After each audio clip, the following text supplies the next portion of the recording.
Hello and welcome to another episode of Who Knew in the Moment, the podcast. I'm your host, Phil Friedrich, and today I'm honored to have Mark Kohler with me. Mark is the founder of KKOS Lawyers. He's a best-selling author, and he's also a keynote speaker. And one of the things that I think you're going to hear about Mark's journey is that when you find passion behind something, you can also find a significant purpose. So, Mark, thanks so much for Well, being on today. well, thanks for having me. Love it. It's an honor. Yeah. So talk a little bit about the younger years for Mark. So, growing up, were there any, entrepreneurial bugs about you or any early lessons in finance for you as a youngster? Well, I was always an entrepreneur. Many people listening to this are probably the same.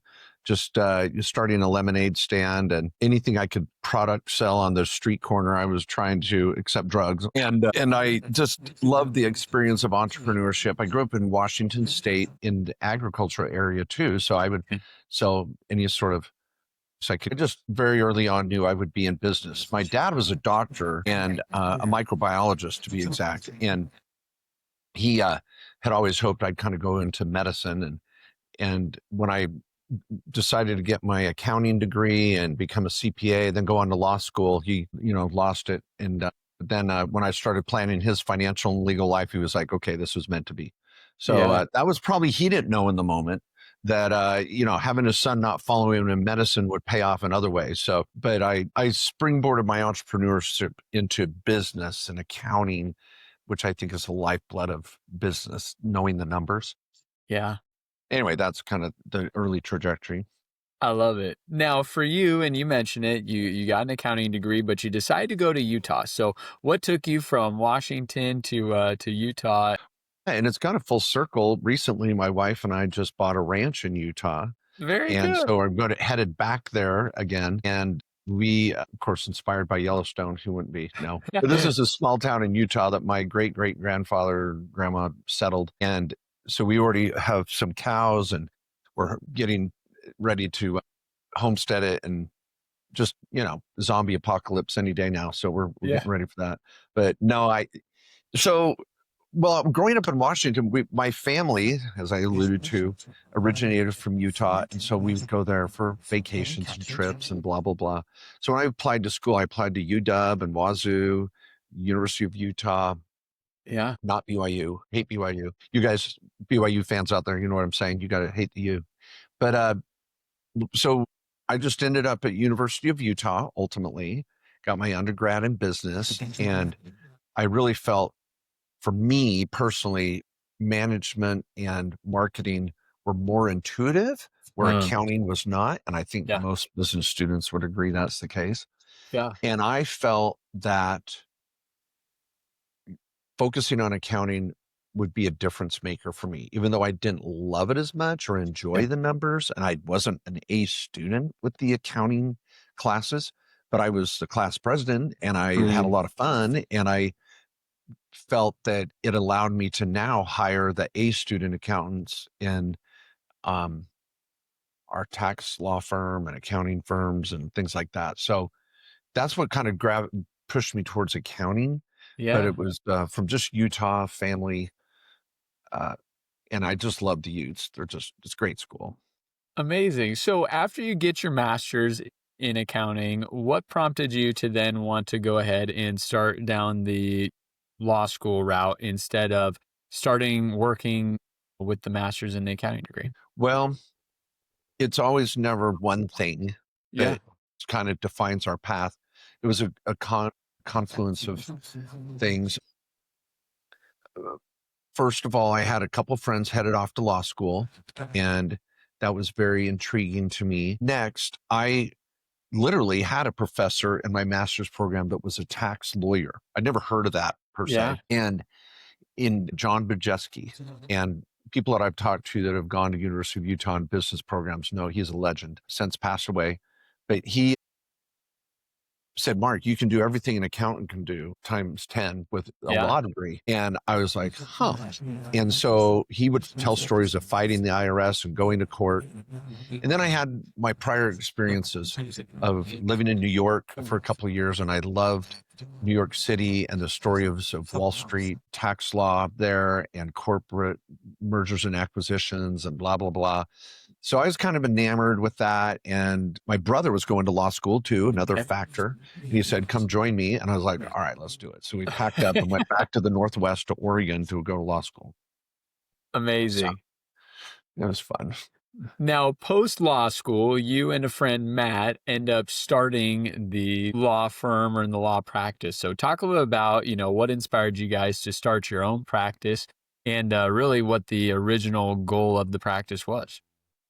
Well, you bet. And as I said, I was kind of enamored with big city, big business, big law, big, all that.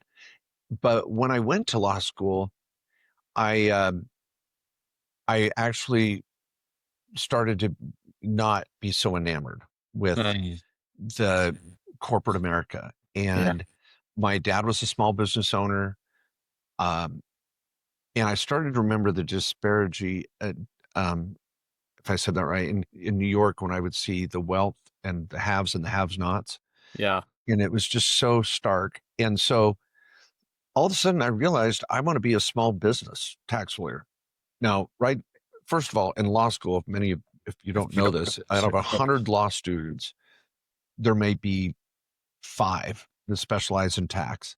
Yeah. And out of those 5, only one of them may even have a CPA, an extra degree in accounting, or sometimes an LLM. So I was already a spotted white leopard there, a unicorn with 1 out of 100 lawyers. And then out of those tax lawyers, you take 100 of them, only 1 or 2 of them might actually focus on small business. They all get sucked up into big city law practices, and that's where all the money's at. So I said, nope, I want to be in a small town. I want to help a small business owner, and that's my goal. Well, we went to Southern Utah. Actually, I looked at a variety of areas and sight unseen went to Southern Utah. It was like, I think I helped every business owner in the first 3 months. And now it was going to be a life of divorces and car chase, and law and bankruptcies and all those things I didn't want to do. Not that they're not great practices for those that enjoy it. So I realized quickly I've got to go regional. And so I started speaking for some real estate clubs, some realtor groups. And this is in the 2000s when real estate was booming. Yeah. And I started to write a book. I started to get on the radio because I was like, I got to reach all these small business owners. And quickly within the state of Utah, I started to feel like a little cornered or boxed in. So then I started to travel all over the West over those first 5 years and did some speaking engagements in Arizona and California and started to just try to distinguish myself as a small business tax lawyer. That's when I finally met Matt. He was actually the first associate I hired. He's about 10 years younger than me. Okay. And I hired him, but within 2 years, we discovered we were brothers from another mother, and we partnered and built now multiple businesses over the last 20 years, and it's just been incredible. So as a roundabout way of kind of sharing that. But I love it. Now, to kind of highlight that, someone listening right now is running their own business or they're in sales, whatever it is, but they're finding themselves to be in a market and they go, gosh, I feel like I'm running out of opportunities. And I love what you said is I almost went to find my opportunity, right? And so 2 things that I would ask you about. One is just from a growing and building relationship standpoint, my guess is that's a great skill of yours. And so talk a little about, cultivating relationships in such a way where it's not just a transaction, right? These are relationships of people that I'm helping with, opposed to, not to knock on any industry, but more of the car sales. Hey, I sold you a car. I'm probably not going to, work with you again, opposed to, hey, how am I creating a relationship that's long lasting? In the tax and legal industry, it is very common to not build relationships. Think of any of you out there listening that have maybe hired a lawyer to write a nasty letter heaven forbid a divorce, gone to court, heaven forbid bankruptcy. Think of all those practices I just mentioned, it's a one and done. You never Yeah. want to see that lawyer again. In fact, Yep. sometimes you're even embarrassed to see him at the grocery store. You're like, ugh. But a business type tax lawyer, if you're doing your job right, these clients are like, want to meet with you all the Yeah. time. Right. And I have people who are like, Mark, I'll pay you $1,000 an hour. Just meet with me because every time I talk to you, I save 10,000. Yeah. Literally, and I say that humbly. Like, this is why I have such a huge podcast and YouTube presence myself. Is when I open my mouth, people are saving money. That's what I'm trying to do. And then if I can tailor it to their situation. So I really wanted to build relationships with clients because recurring revenue, recurring relationships in a tax law practice is critical. Then we started an accounting firm along the way because everybody that sets up their LLC or corporation needs an accounting package and services. Yeah. So we started an accounting firm, and I had another 2 partners there. Another industry that sucks at relationships. You meet your accountant, you barely have a conversation. They're dry as a toast, and you're like, well, aren't you supposed to be helping me save taxes? And then heaven forbid, Phil, you bring an idea. They're like, shoot it down. No, that's too risky because it wasn't their idea. Yep.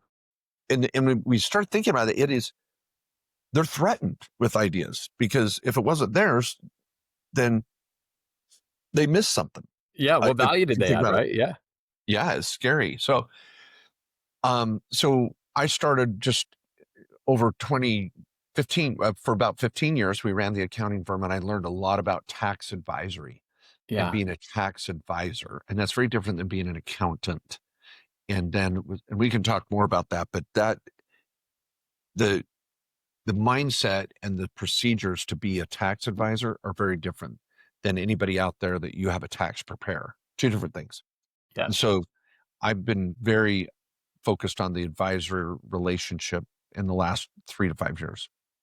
So good. And to the topic of accounting, that was your first book, or at least the first one I'm aware of. There may be others I'm not aware of, but in 2011, you came out with What Your Accountant Isn't Telling You. So talk a little about, what you were learning and what you were seeing in your work that made you decide, hey, I want to get this out to the masses because I'm not able to sit down with every single person. So let's produce a book to start talking about this. Yeah, you bet. Well, first of all, for anybody that's out there searching on Amazon or anything, it's What Your CPA Isn't Telling You. And it's written as a story of a couple that discovers that they weren't learning everything they wanted to or could.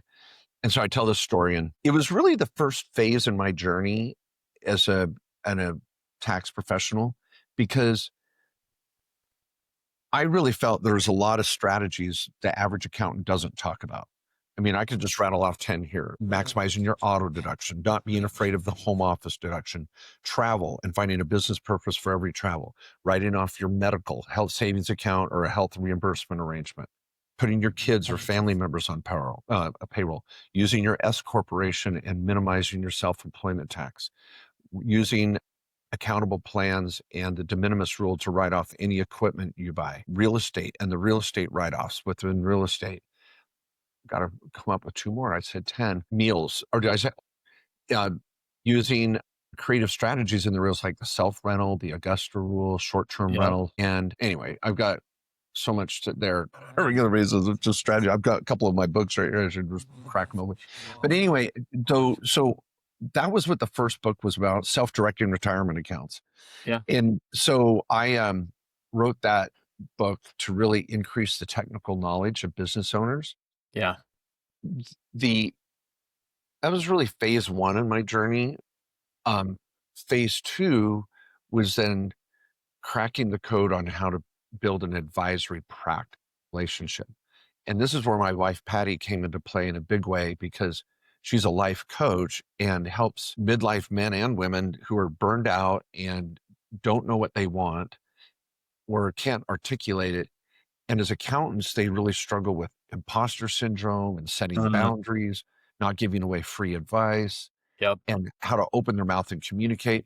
So that was phase 2, was really bringing the technical, the relationship piece together. Amazing. Now, you mentioned real estate, and I know that has been an avenue you have gone down. So, talk a little about what started you getting into purchasing real estate as a part of growing wealth for yourself. Well, probably there's again so many little seeds on the trail, to success that get planted. But first of all, my dad, and who knew in the moment? Love your title again. He had my mom and him had rental properties, and Okay. he would rent his own buildings to his own laboratories. This is back before the big HMOs in the Yeah. 70s and 80s. And so we would go clean buildings 2 nights a week and on the weekends of the buildings my dad's owned. And so I learned real quick how important rental real estate was. Then I went off to college, and my dad was like, it was so funny. My mom and dad, they're hand in hand. We're like, do you want a honeymoon or do you want us to help you with a little down payment? And so I actually had to think about it, which is ridiculous. But we bought a little duplex in Sugar House in Salt Lake City for $90,000. And for those of you that live in Salt Lake, know the Salt Lake area, you can't get into Sugar House for less than $500,000 now. And Amazing. so we bought a little duplex, and I learned how to be a landlord there. And then when I started my practice 10 years later, after all my schooling, and started to help small business owners, there was a common theme. Wealthy people own real estate. Yes. They just do. And you go to work every day and you're helping to advise wealthy people, because that's what tax lawyers do. And every time you open up their balance sheet, there's 2 or 3 rental properties, and you start understanding why and see the numbers. You're like, holy crap, this is how the wealthy get wealthier, is through real estate and real estate strategies. There's several of them I could talk about here. But so starting to see so much of that, we started to buy more real estate, and now it's just a huge part of my life, and it's so fun. I just love it. That's so So neat.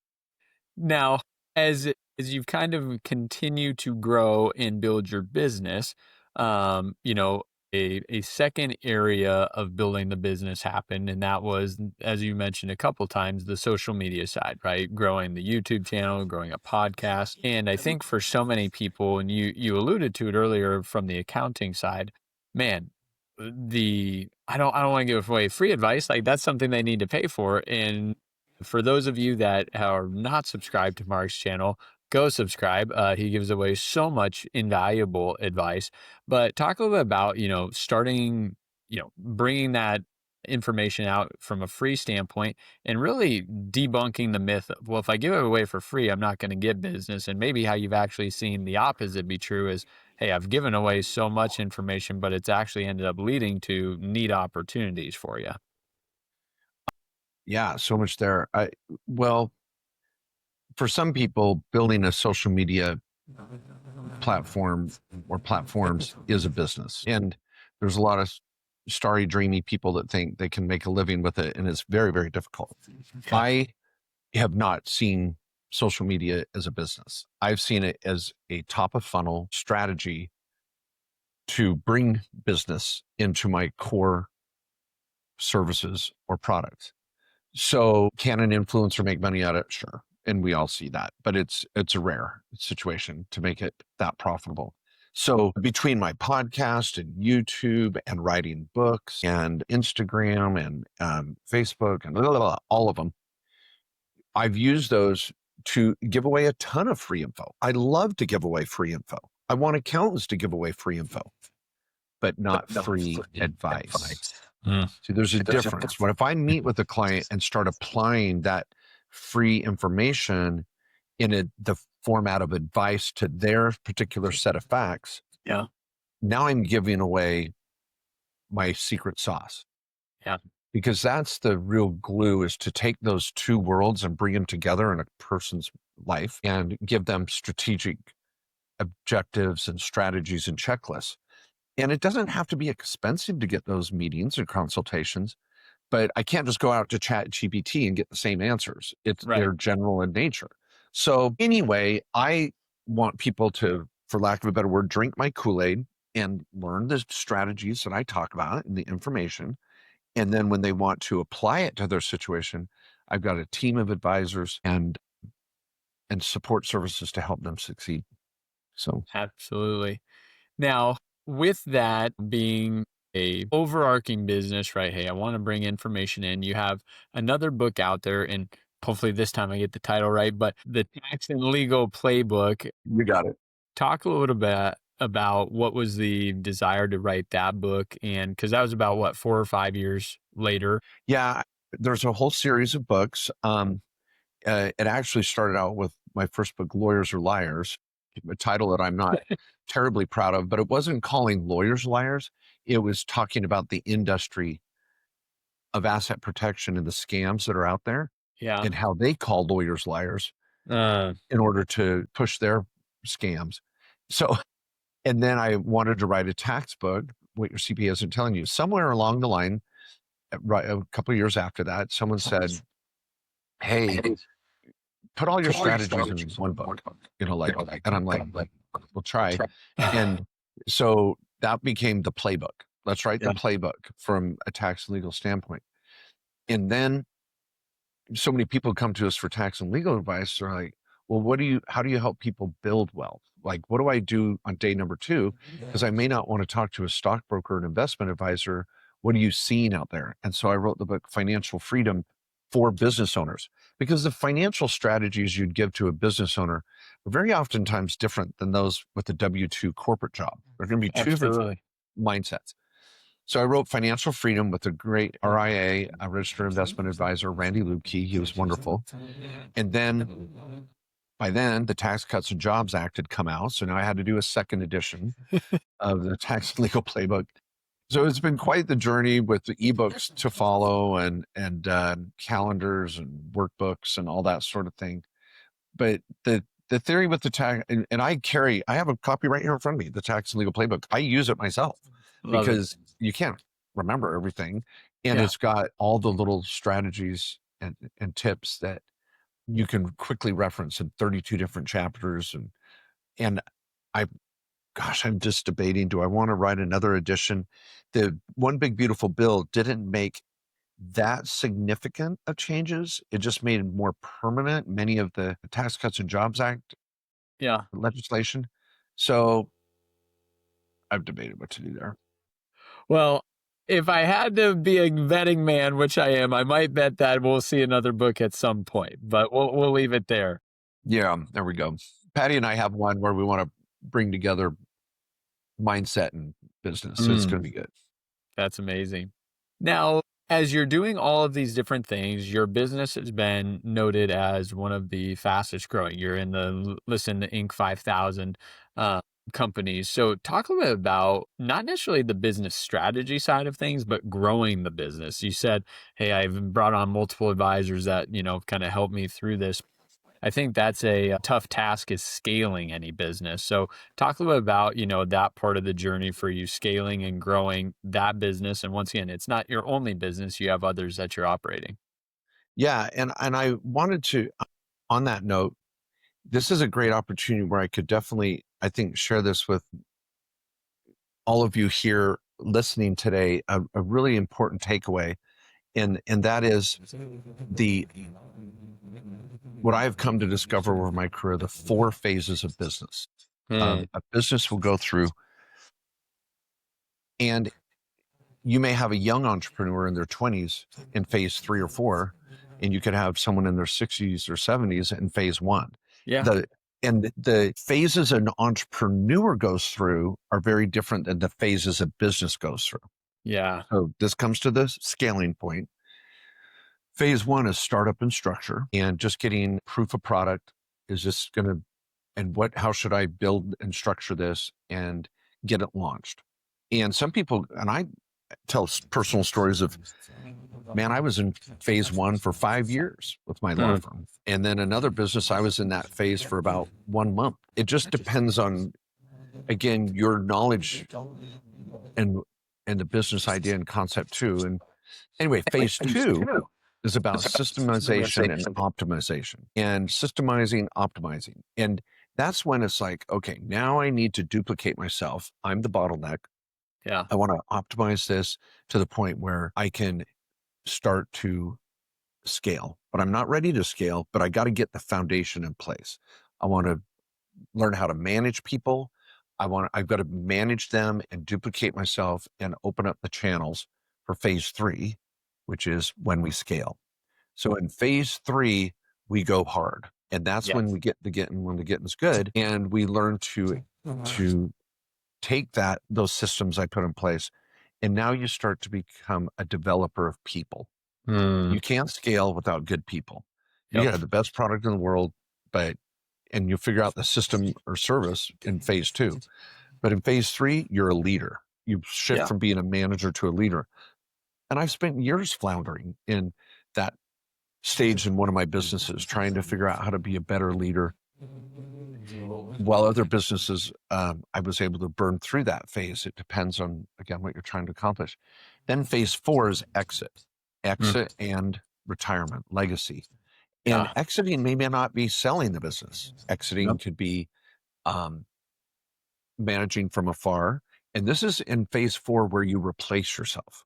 Yeah. See, in phase 2, you're duplicating yourself. In phase 4, this business needs to run without you around, because no one wants to buy it if you have to be there. That's right. And if your kids, you may want to transfer this to the next generation. And so you need to learn the skills and the methods to pass on a business, which can be excruciating for some business owners. Yeah. So those 4 phases are so important.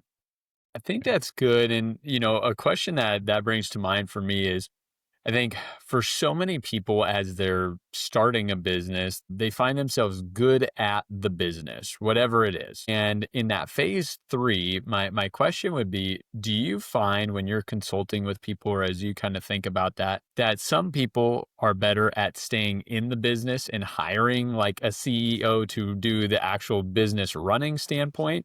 And although they are the founder of the business, they're maybe not best suited to run the business. They're best suited in the business, as a practitioner, or, whatever the type of business is.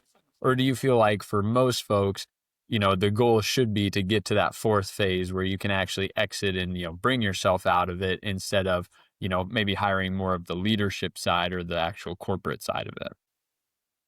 Well, great question. The first reaction, and I don't want it to sound like a cop out, but every business is different. Yep. And the objective and goal of the business owner is going to be a major factor too.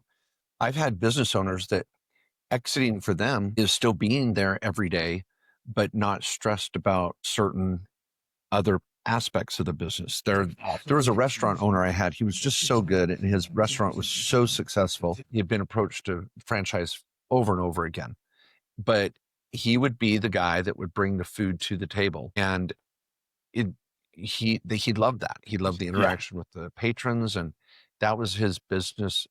When he could just do that and not have to worry about everything else and still make the money of not a server, but as a business owner. Now, another thing, as you're going through phase 2 and 3, you really are having to have a lot of self-awareness as to what you're good at and what you're Mm. not good at. Yep. To find someone that's good at all aspects of a business, extremely rare. Yep. And even when you do put them on paper, you're going to say, yeah, but you're best at this. There's Yep. going to be something as your highest and best use. Lean into that, Yeah. and then hire or partner, 2 different options, with others that can fill in your weak links or Yep. just another area you don't enjoy. You may be good at it, but you don't enjoy it. Or again, it could be just slightly less than your highest or best use. So in order to scale, again, we have to develop people, Yep. because people scale a business, not the That's right. product or service itself. And so sometimes you need to hire the right person to hire your people and train Yeah. them. Right.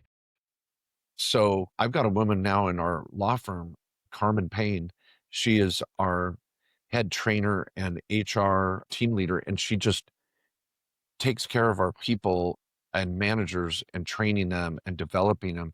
And she is so good at developing people. In fact, she's teaching a class at our next 360 event next month on how to develop people. So Amazing. when you're scaling, what does this really mean? And Yeah. so she is going to take us through a course on that at the event. If any of you want to check it out, Main Street 360.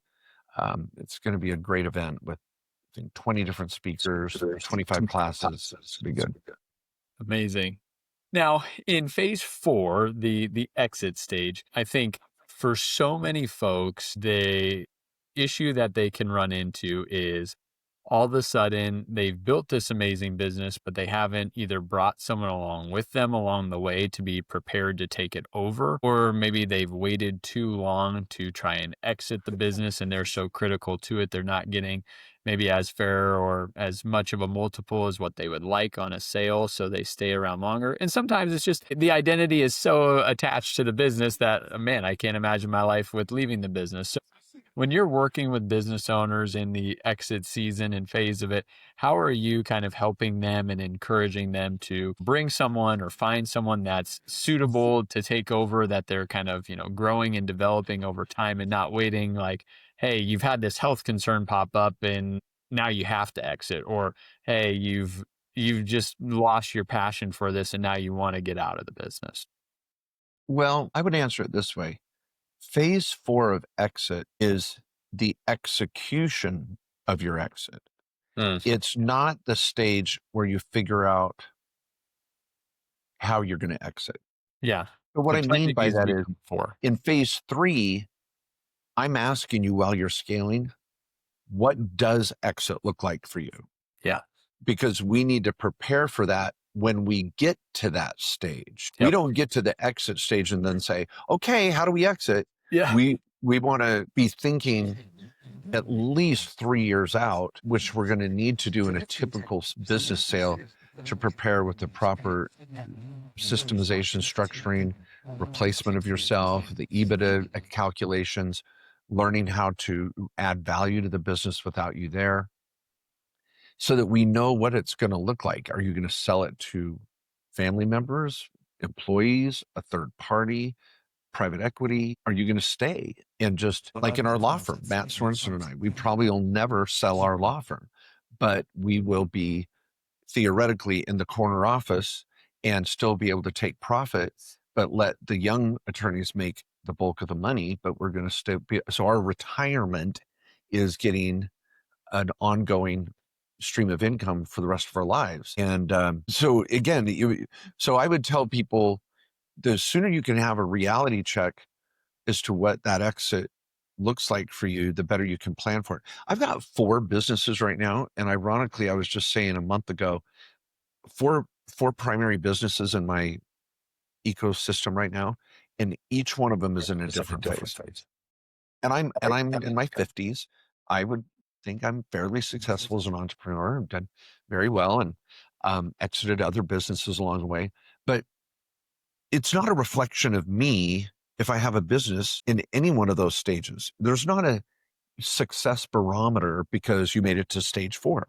Yeah. I have clients that are like, they just don't want to get ever to stage 4. They don't want that. They want to just continue to scale and die and put it in their retirement plan. I mean, their estate plan. Yeah. Who gets the business. So anyway, why it's helped me is because I can go into that business with a different mindset during the day. Yep. I'll say, okay, when I'm working on this business, I need to remind myself we're in phase 2. Yeah. And it's okay. And not to beat up employees or beat up myself and not treat it like it's phase 4. Yeah. I've got to understand where I'm at in the process. And when we do, it's like you're going to have so much more success. It's like a pineapple plant. Pineapple plant, if anybody doesn't know, takes 2 years from planting it in the ground to harvest. A pineapple, 2 years. Well, there's a lot of stages that take place in there, and you just can't run in the middle of it and be frustrated when you don't have a pineapple yet. And you're going to use a different methodology at every stage on how to get the best result. So I think it helps a lot. Well, I'll end with this question. And, I think it's neat how you shared your dad your parents gave you the opportunity to take a honeymoon or get a house when your son was going to school. I believe in Idaho, you helped him think through that process and getting a house. So my question is this, as you look at your legacy and, think about, all the opportunities and hard lessons you've had to learn, but then the opportunities that you could probably financially give to your kids, but maybe the lessons you want them to learn. How do you balance that of giving, kids maybe every opportunity you didn't have or you wish you could have had, but then also at the same token making sure that they deal with enough difficult scenarios that they say, all right, I learned some of those same hard lessons that dad learned selling produce on the side of a road. So, if I can distill it down, you're saying as a parent raising children Yeah. through the same entrepreneurial journey, how do you find a balance in helping them succeed, but not taking away the hard knocks or the, okay. Yep. Well, what comes to mind for me, it's a great question. I haven't thought about that for a while, but what comes to mind is what my dad would do with me as I was going through multiple different businesses until almost age 35 or more. I was still relying on him a lot for advice or maybe even financial investments and support in so many ways. His mantra was, hey, as long as you're working hard and doing your best and living recklessly and willing to be transparent, because he goes, if you're going to talk to me like the bank, then I'm going to treat you like a bank and I need Yep. to know everything. And there's going to be accountability and this and that. But he would not tell me what to do but he would be there to offer support and wisdom. And it was awesome. I referred to Yellowstone, the show, earlier on. Yeah. But there's a quote in there when John Dutton is talking to his son, Casey. And Casey had, for those that don't know the show, John Dutton had been the sheriff, for lack of a better word, commissioner for years. And Casey, his son, had taken over as commissioner. And sure enough, on day 2 of being commissioner, Casey was faced with this major crisis. And it was a man that had committed suicide, and there was some horses that needed to be taken care of, and the family, and la, la, la. So Casey comes to his dad, John Dutton, and says, well, what should I do? And he goes, I don't know. What are you thinking of doing? He goes, I think of doing this. And he goes, okay. And he goes, and Casey was looking to him to tell him what to do. And he said, I need your help, Dad. And he goes, and he said, Casey, I'm not going to make the decision for you, but whatever decision you make, I'll be there right by your side to help you execute it. And so it was a good balance of not telling the child what to do, but saying, whatever you do decide, I'll give you 110% support. Love Even it. if they didn't think it was the best decision, they'll always be there to love and help and support them with their decision. So I don't know, a couple of perspectives on that. Maybe that helps some of you out there with Amazing. Well, Mark, we could talk hours. I appreciate you making the time that you have to share just your journey and your wisdom. And, I'm excited to see what you're going to continue to do. Hopefully, we'll be able to do this in another 2 or 3 years. There'll probably be a new book out that we'll have to be, promoting. But thank you so much for sharing your journey and continued luck with everything you're doing. Well, Phil, thank you so much. I truly appreciate it. And good luck with everything you're doing. Keep up the good work. And I'm sure we'll see each other again soon on camera.